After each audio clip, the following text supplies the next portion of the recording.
تو پہلی چیز جو ہے وہ ہے دین میں استقامت. اب دین کے استقامت یعنی اس میں ثابت قدم رہنا، اس کے کئی شعبے ہیں اور اس کے کئی شاخیں ہیں. ایک تو سیدھی سی بات یہ ہے کہ جب آدمی اللہ تبارک و تعالی کی توحید کا اور نبی کریم صلی اللہ علیہ وسلم کی رسالت کا، آخرت کا اعتقاد دل میں پیدا کر لے اور اس پر ایمان لے آئے، کلمہ پڑھ لے، تو وہ اسلام میں داخل ہو، دین میں داخل ہو. اور اب ضرورت اس بات کی ہے کہ وہ دین کا جو اعتقاد دل میں پیدا ہوا اس پر استقامت حاصل ہو، یعنی وہ دھل مل نہ ہو، اس میں لغزش نہ ہو، اس میں کہیں خدا نہ کرے آدمی پھسل کر کسی اور طرف نہ جا پڑے. اسی کو فرمایا قل آمنت باللہ ثم استقم. ایک مرتبہ یہ کہہ لو کہ میں اللہ پر ایمان لے آیا، پھر اس پر ثابت قدم ہو جاؤ، استقامت اختیار. کیونکہ دین پر میں جب اعتقاد انسان ایک مرتبہ پیدا کر لیتا ہے، اسلام کے دائرے میں داخل ہو جاتا ہے، تو مسلمان تو ہو گیا الحمدللہ. لیکن اس کائنات میں اور دنیا میں بہت سی چیزیں ایسی ہیں جو اس کو اس ایمان سے ڈگمگانے کی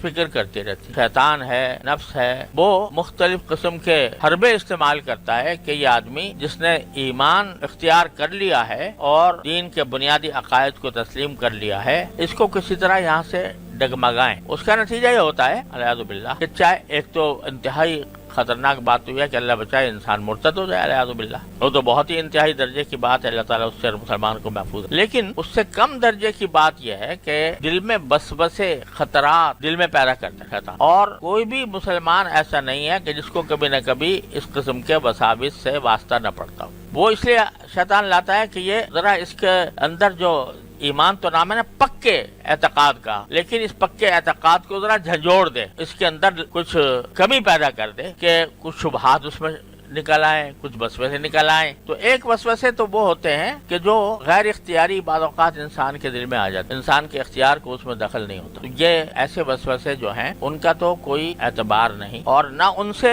حقیقت میں کوئی نقصان ہو. یہ وسوسے جو آتے ہیں بعض اوقات ایسے ہوتے ہیں کہ ایک صاحب ایمان اس کے تصور سے بھی پریشان ہو جاتا ہے.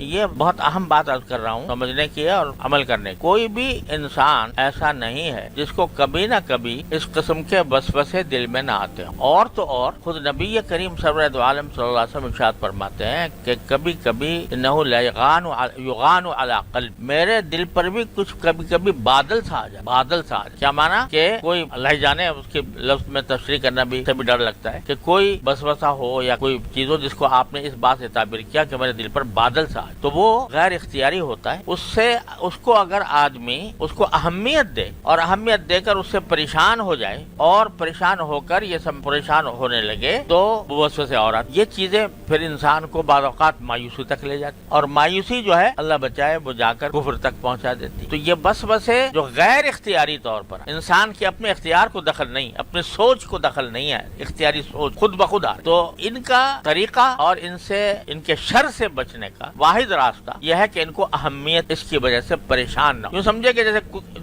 ہم کسی جگہ جا رہے ہیں، راستے میں کتے بھونک رہے ہیں، وہ آوازیں آ رہی ہیں ان کی، وہ بھونکتے رہیں گے لیکن ہم اپنا راستہ قطع کرتے رہیں. اور بعض اوقات صحابہ کرام رضی اللہ تعالیٰ مجمعین ان کو بھی آتے. ایک صحابی نے ایک مرتبہ رسول کریم صلی اللہ علیہ وسلم سے عرض کیا کہ یا رسول اللہ، بعض اوقات میرے دل میں ایسے خیال آتے ہیں کہ میں جل کر کوئلہ ہو جاؤں، یہ مجھے بہتر لگتا ہے بنسبت اس کے کہ وہ وسوسوں کی بات زبان پر لاؤں. کوئلہ بن جانا مجھے زیادہ پسند ہے بنسبت اس کے کہ وہ زبان پر میں لاؤں. تو پریشان تھے اس بات کے وسوسے آ رہے ہیں. تو نبی کریم صلی اللہ علیہ وسلم نے جواب میں فرمایا کہ ذاک صریح الایمان، یہ وسوسے تو عین ایمان کی علامت ہے، یہ سے گھبرانے کی بات نہیں ہے، یہ عین ایمان کی علامت ہے کہ یہ وسوسے آ رہے ہیں. اور اس کی تشریح ہمارے حضرات نے یہ فرمائی، غالباً حضرت حاجی امداد اللہ صاحب معذور مکی رحمۃ اللہ علیہ نے، کہ چور ڈاکو وہیں جاتا ہے جہاں کوئی مال ہوتا ہے. جہاں کوئی مال ہی نہیں، گھر خالی پڑا ہے، وہاں چور ڈاکو کیا کرے گا؟ جا وہ اسی جگہ جاتا ہے جہاں پر کوئی مال ہوتا ہے. یعنی ایمان ہے، یہ ایمان کی علامت ہے کہ ایمان ہے لہذا چور آ رہا ہے. وہ شیطان وسوسے کے طور پر